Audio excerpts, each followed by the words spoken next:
Então, boa noite a todos, sejam aí todo mundo muito bem-vindo aí, bem-vindas, tá? Hoje nós vamos dar sequência na disciplina, né, de gestão de processos de negócio, ok? No curso de Sistemas de Informação, meu nome já é Edjalma, né, Djalma Queiroz, eu já me apresentei para vocês, essa já é o nosso terceiro encontro, se eu não me engano, tá? A nossa disciplina é uma disciplina bem bacana, é algo que a gente gosta de trabalhar, gosta de fazer, né? E, para mim, é um gargalo dentro da, da área, né, de desenvolvimento de software, né? E quando eu falo de desenvolvimento de software, eu estou falando não somente dos softwares tradicionais, eu estou falando dentro dos softwares de especialistas, ou software não especialistas, softwares que são de prateleiras, IA, qualquer coisa dentro da área de desenvolvimento de sistemas, né, do curso de Sistema de Informação, Ciência da Computação, cabe, né, antes de mais nada, fazer um planejamento e dentro desse planejamento você ter um mapeamento de processos, o desenvolvimento desses processos, entendeu? Vocês vão perceber que esse mapeamento de processos, ele inclusive pode até cair numa situação onde o software ele é desenvolvido em cima do processo de negócio mapeado, é o que geralmente acontece. Às vezes com o uso de ferramentas por trás, às vezes não, ok? Então, eu já defini na aula passada com vocês, né, o Business Process Managers, que é o BPM, né, já demonstrei para vocês exemplos, né? A gente praticou um pouquinho dos exemplos, quando inicia, quando é que termina. E eu expliquei para vocês um pouco sobre a motivação e o valor, né? Que o mapeamento de processo traz. Então, só voltando um pouquinho, o BPM, ele é uma disciplina gerencial, ele não é uma ferramenta, ele não é um projeto isolado, ele não é uma linguagem de programação, ele não é apenas uma modelagem, igual uma modelagem de dados, não, não é isso. Ele também não tem nada a ver com reengenharia, ok? E ele também não faz sentido você acreditar que ele é uma IA ou alguma coisa nesse sentido. O BPM, Business Process Manager, ele foca em você ter um processo mapeado de ponta a ponta. Então, aqueles exemplos que eu falei para vocês, né? Sei lá, eu quero ter uma situação de contratação, ok? Hire to Retire, né? Então, gestão de ciclo de vida do colaborador dentro de uma empresa, desde a parte de recrutamento até a parte de desligamento. Então, eu faço um mapeamento ponta a ponta desse cenário aqui. Então, qual que vai ser o início, né? Qual que é o gatilho de início, de start? É quando eu abro uma vaga e abro um processo de recrutamento e seleção. Quando que vai ser o fim desse resultado, esse ciclo? Ele vai ser no desligamento. Então, esse ciclo aqui, ele pode durar anos. A pessoa ficou 10 anos dentro da empresa, mas existe um ciclo mapeado, um fluxo mapeado para ele, desde do momento que ele é contratado até o momento que ele é desligado. Até porque nós trabalhamos, né? Nós trabalhamos, não, nós estamos sobre uma gestão, no Brasil, é uma república, né, uma república federativa, onde o que rege a gente aqui é a consolidação das leis trabalhistas, que é o tal da CLT que a gente fala. Então, a CLT, ela significa Consolidação de Leis Trabalhistas, e nela você tem uma pancada de regras que resguardam o trabalhador e algumas que resguardam também aí o empregador.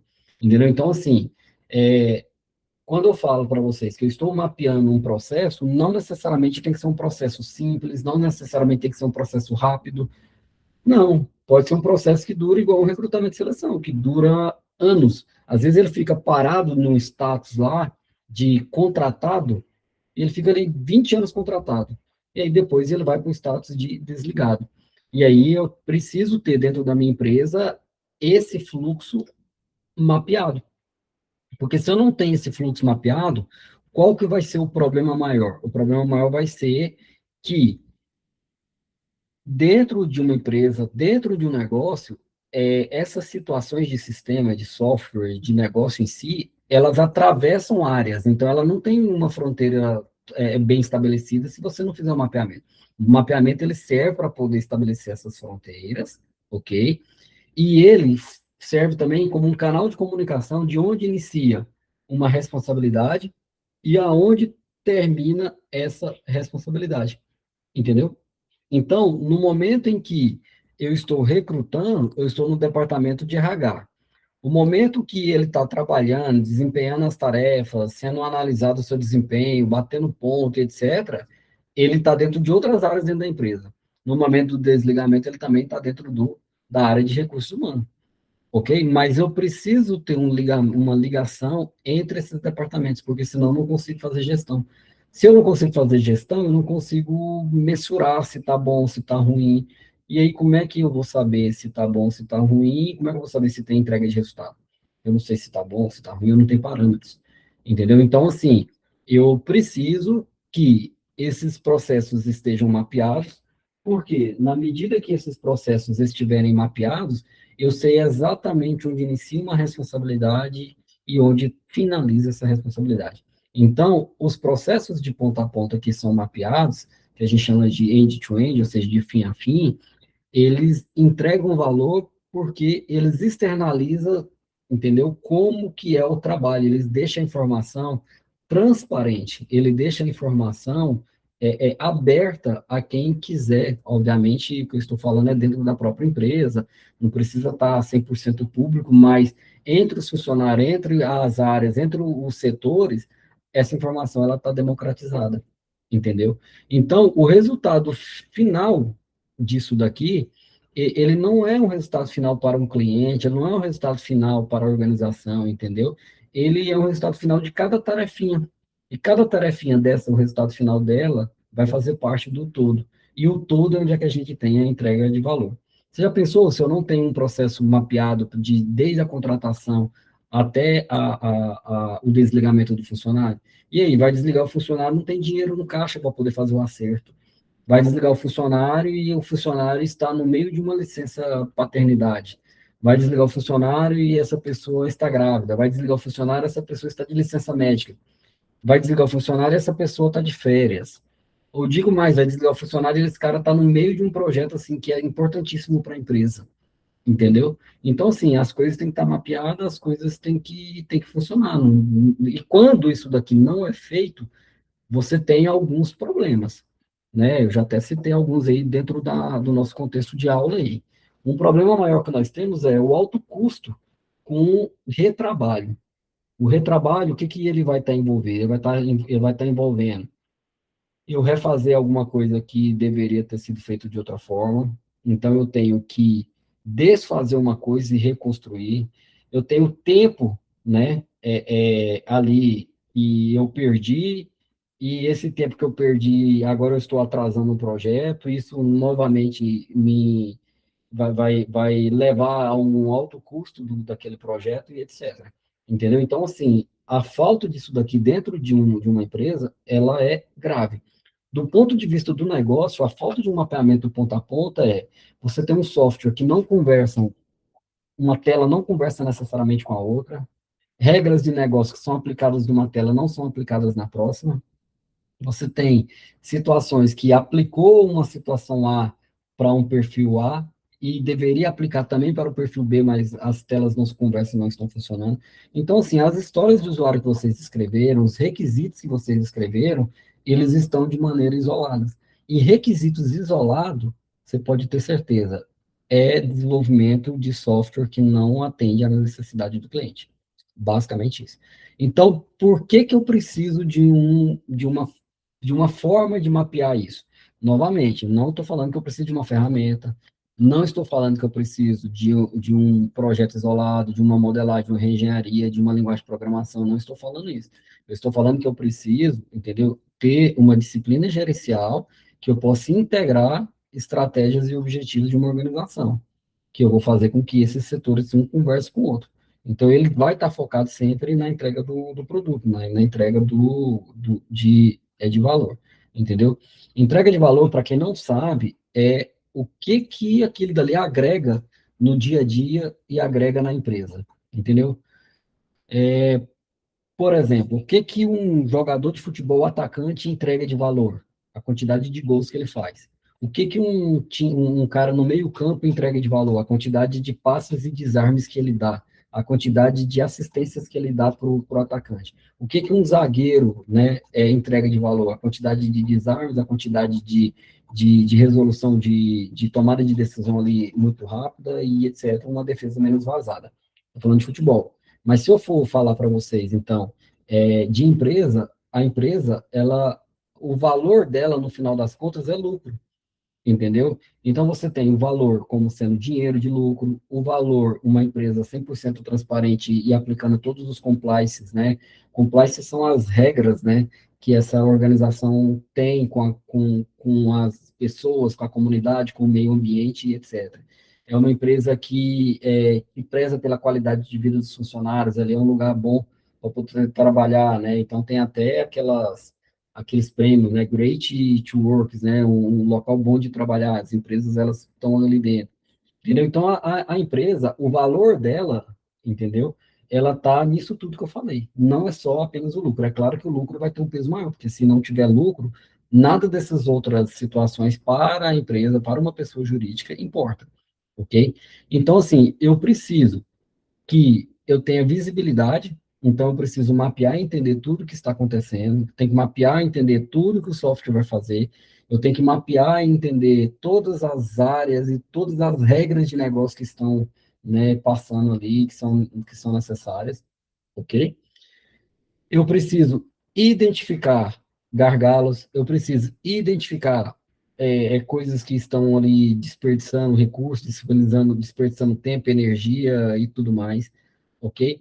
Eu tenho que ter uma flexibilidade para poder responder rapidamente a uma mudança de mercado, eu tenho que ter flexibilidade para responder rapidamente a uma mudança de requisito, uma mudança de escopo, entendeu? Então, esses processos bem definidos, eles facilitam, entendeu?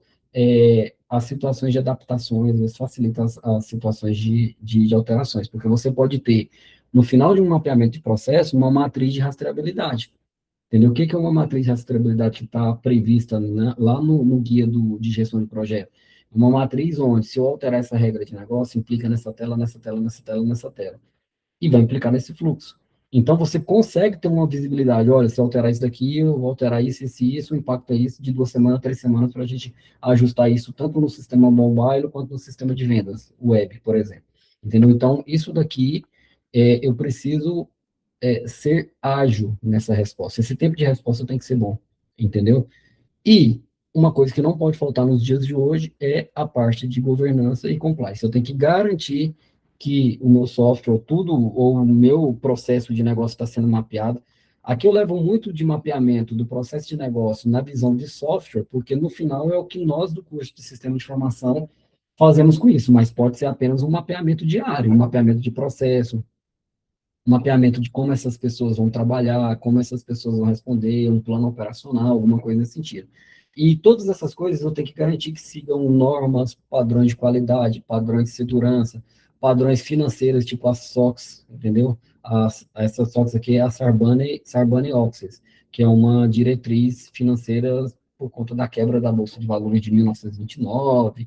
Aí, os Estados Unidos estavam vendendo títulos de guerra, títulos que, entre aspas, não existia. Aí os bancos tinham uma quantidade X de dinheiro, mas na verdade não tinha, era um dinheiro que estava no mercado, entendeu? Então aí eles criaram uma lei Sarbanes-Oxley. Sarbanes é porque era um sobrenome de um especialista e Oxley é o sobrenome de outro. Esses dois caras que conseguiram fazer essa lei, eles deram o nome de todo esse aparato legal de SOX, beleza? Então, assim, essas normas, elas precisam ser seguidas, entendeu? Quando eu sigo essas normas todas, eu estou garantindo que a minha empresa segue as boas práticas e o padrão de mercado. Quando eu garanto que ela segue boas práticas, segue normas e padrões de mercado, eu estou dizendo que a minha empresa tem compliance, entendeu? Então, a parte de compliance seria isso. E quando eu falo para vocês que todo esse compliance, que tudo que eu faço é gerível, é adaptável, entendeu? Tem controle, tem gestão em cima disso, e tem as áreas muito bem definidas, ok? Aí eu falo para você que eu tenho governança sobre isso. Então, a partir do momento que você me pede, nesse exato momento, professor, você consegue me ajudar lá com a disciplina do professor X, que eu estou com dificuldade lá, o professor não está dando conta, não está me ajudando, etc. Eu vou falar para você, eu não tenho governança sobre outra disciplina. Por quê? Porque não é papel meu. O meu papel é a minha disciplina. Então, quando as pessoas elas utilizam dessa resposta, eu não tenho governança sobre uma situação A ou sobre uma situação B, significa que ele não tem responsabilidade sobre aquilo ali. A partir do momento que eu falo que eu tenho governança dentro da minha empresa, dentro desses aspectos, dentro dessas coisas, aí eu estou querendo dizer o quê? Que eu tenho responsabilidade sobre aquilo ali. Eu respondo por aquilo ali. E se eu respondo por aquilo ali, eu tenho que seguir normas e padrões, porque senão eu vou ser processado, senão alguma coisa vai dar errado, senão o meu produto sai desbalanceado, se não era para poder pôr mais água, o produto vai com menos água, fica aguado, o refrigerante fica ruim. Quando a gente não fala de situações onde envolve vidas, né? Então, assim, essa situação aqui, você precisa olhar para ela. E ela gera um custo muito grande dentro da empresa, e ela impacta diretamente na entrega de valor, entendeu? Então, existe a entrega de valor, um cálculo que a gente faz nessa entrega de valor, que a gente chama de ROI, de ROI, ok? Esse ROI, a gente chama ele de retorno sobre investimento, Return of Investment, entendeu? Então, assim, a partir do momento que eu impacto nesse retorno do investimento, eu preciso estar ligado, porque se uma empresa, vamos falar do agro aqui, se ela não cria o gado da maneira adequada, se ela não faz o abate do gado de maneira adequada, ou do porco, ou da galinha, etc., países de primeiro mundo que compram essa carne, entendeu? Que importam esse produto, por exemplo, do Brasil, eles vão começar a não importar porque o animal sofre na hora de abater, que vocês não têm qualidade na hora de manusear aquilo ali, entendeu? Não tem a sanitária ali é ruim, etc. Entendeu? Então existe todo esse conceito, ok?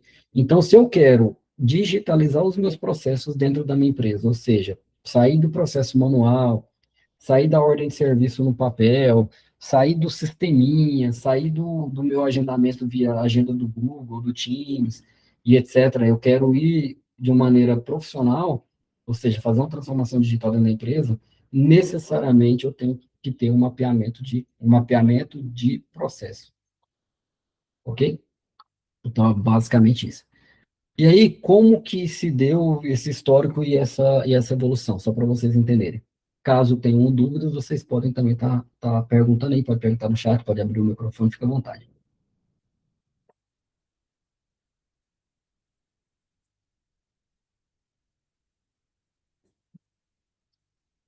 Lá em 1900 e bolinha, no início do século XX, ok? Você tinha um foco em situações individuais. Aquela tarefa, aquela pessoa, entendeu? Ela precisava ser especialista ao extremo, a ponto de ela ser intocável e insubstituível, ok? Então, você tinha uma especialização extrema do trabalho, você tinha, quanto mais rápido eu fizer, melhor vai ser, ok? Então, essa administração que a gente chamava de administração científica, por quê? Porque a pessoa que fosse trabalhar nisso daqui, ela tinha que ter uma ciência muito forte por trás daquilo ali, porque se ela errasse, porque esse processo aqui ele era manual, na sua maioria, se ela errasse, comprometia todo o trabalho, toda a qualidade do produto. Isso daqui foi no início do século XX, ok? Passados-se aí 50 anos, 40 anos, passou a Segunda Guerra Mundial e etc., ok? A gente começou a fazer uma gestão de qualidade, ok? Essa gestão da qualidade, eu foco na redução de defeitos causados por esse excesso de especialização aqui, ok? E aí eu vou adicionar pela primeira vez, entendeu? Um foco na opinião do cliente. O que que o cliente, entendeu, acha? Qual que é a opinião dele? Ele concorda, ele não concorda? Isso daqui tá bom, isso daqui tá ruim, isso daqui tá duro, isso daqui tá pesado, isso daqui tá macio, isso daqui tá leve, entendeu? Então, eu preciso ter um foco na redução de defeitos. Aí entra um dos primeiros conceitos da administração, que é a melhoria contínua, né? Que a gente chama de Kaizen. Então, essa melhoria contínua, ela trabalha em ciclos evolutivos e que esse ciclo, toda hora ele olha para dentro dele mesmo e toda hora ele vê se tem pontos de melhoria, se a gente consegue evoluir naquilo ali. Eu preciso envolver mais os funcionários, entendeu? Aqui era uma especialização, né, e altamente produtivo. Aqui eu já envolvo mais pessoas. Aqui eu já estou trabalhando, aqui é individualizado, aqui eu já começo com um trabalho de equipe. Não sei se você está percebendo isso. E aí eu foco em que, se eu estou trabalhando, entendeu, em produzir cadeiras, a cadeira sendo boa ou sendo ruim, ela tem que, no mínimo, sair todas iguais. Todas iguais, elas vão ter que sair assim, iguaizinhas, padronizadas, entendeu? Basicamente isso. Então, isso foi dos anos 70 inteirinho até o final dos anos 80, quase iniciando nos anos 90. Nos anos 90, confunde até um pouco, no final do TQM para o início do BPR, a gente vê um foco assim radical. Os pessoal fala assim, não, vamos parar com isso, tá dando errado, não tá dando certo esse foco intenso na qualidade, essa melhoria contínua dessa forma que a gente está fazendo não tá legal, não se tinha modelos e padrões de qualidades bem definidos, não se tinha padrões de equipamentos e de tudo, entendeu? Então, assim, você fazia uma tomada de um lado de um tamanho, um conector de telefone de outro tamanho, cada um fazia de uma forma, entendeu? E aí, eles focaram, então, no início dos anos 90, em uma situação de abordagem do seguinte, ou a gente muda e começa do zero, entendeu? Ou a gente não vai conseguir andar. O computador, nesse momento aqui dos anos 90, já está mais disponível, ok? O computador estando mais disponível, eu vou tentar fazer softwares e sistemas que possam me ajudar nisso daqui. Então, você vai perceber nesse momento aqui algo muito próximo do controle de qualidade, só que no sistema aqui o cliente não está satisfeito, não foi reduzido os defeitos, a melhoria contínua não consigo aplicar, não está dentro dos padrões, eu vou demitir, ok? E vou usar computador para poder me ajudar a melhorar nisso daqui. Estou falando dos anos 90, só para vocês terem uma ideia. E aí eles perceberam que não interessa a forma como eles estavam trabalhando nesses três outros modelos, existia uma situação onde, se eu não padronizar a forma como é construído, eu não consigo dar qualidade, eu não consigo dar vazão na produção, em qualquer coisa nesse sentido. Para eu padronizar, para eu dar vazão, para eu poder fazer tudo isso, eu preciso, então, mapear todas as etapas, todas as etapas desse fluxo. Entendeu? Então, o mapeamento de todas as etapas desse fluxo, e que cada caixinha dessa faz, e por cada setor que essa linha de produção passa, entendeu? Isso eu estou fazendo um mapeamento de processo, entendeu?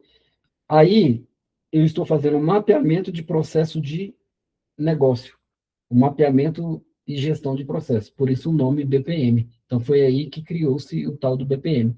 Então o BPM, o que que ele é? Ele olha todas as áreas, então não é só mais focadinho naquela área ali, ele olha os pontos que interligam uma área na outra, entendeu? E ele provê um alinhamento do negócio com a área de tecnologia, entendeu? Aí é isso. Essa é a evolução histórica. E esse BPM, nós estamos com ele até hoje, do final dos anos 90, início do século 21, anos 2000 ali, tem mais de 30 anos que a gente está dentro desse processo de BPM, entendeu? Então, o nosso histórico, a nossa evolução é basicamente dessa forma que a gente está trabalhando. Então, quando eu tenho, no item 5 aqui, tá? Nesse item aqui de BPM, quando eu tenho benefícios em se trabalhar de uma forma, isso acaba sendo divulgado, isso acaba sendo mais aceitável, isso acaba tendo um engajamento maior de outras áreas, de outros setores, de outras indústrias, etc. E foi assim que o BPM surgiu, se manteve e ainda está até hoje, porque os benefícios deles extrapolam ferramentas, extrapolam culturas, extrapolam tecnologias, extrapola modelos estratégicos, extrapola modelos operacionais. Então, assim, eu não preciso, não é um linguagem de programação, é uma filosofia de trabalho. Se eu quero chegar numa situação, entendeu? Onde a minha empresa, eu tenho a certeza que tudo está correndo do jeito certo, que como deveria ser da melhor forma, eu preciso fazer um mapeamento do meu processo de negócio. Aí existe um ciclo para isso. Então, eu vou, primeiro, mapear o meu processo, então eu vou modelar, eu vou definir indicadores, vou definir as metas, vou fazer um rastreio do que eu conheço, entendeu? Quem que sabe daquela área, quem que sabe daquele setor, entendeu? Como é que eles fazem na planilha hoje, daqui dali vai para cada setor, daquela nota vai para onde é que vai, que hora que está baixando o estoque, que hora que insere no estoque, que hora que manda para a contabilidade, que hora que recebe da contabilidade, que hora que o motoboy vem para poder pegar e para poder fazer alguma coisa, que hora que eu compro, que hora que eu vendo, entendeu? Então, assim, esse é o mapeamento do conhecimento.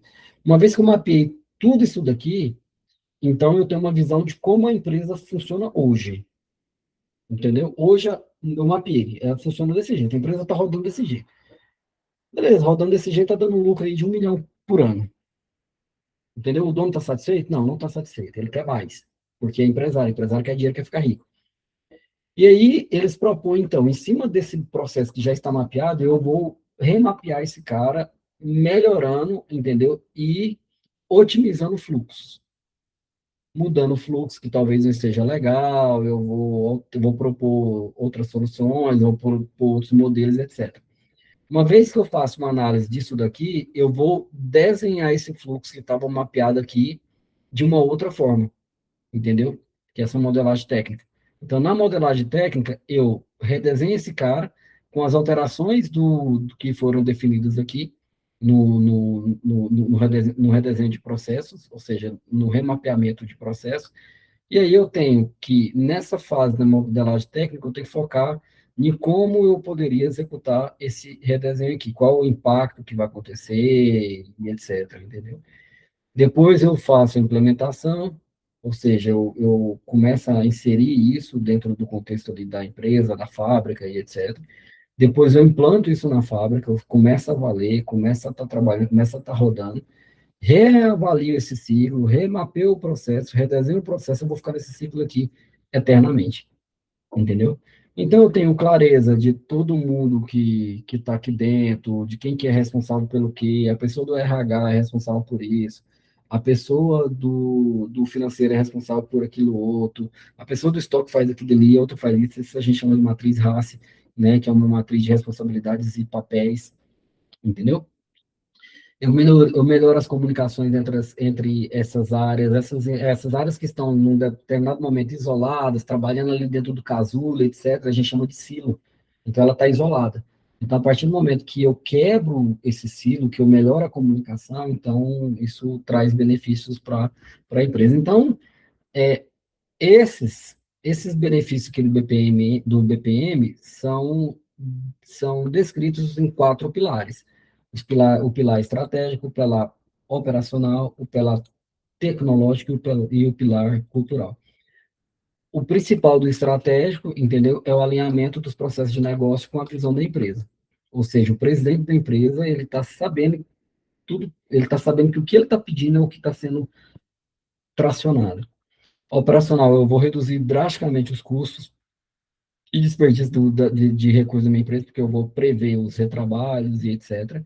Do ponto de vista tecnológico, eu consigo desenvolver um sistema mais rápido, eu consigo integrar esse sistema mais rápido com outras áreas, etc.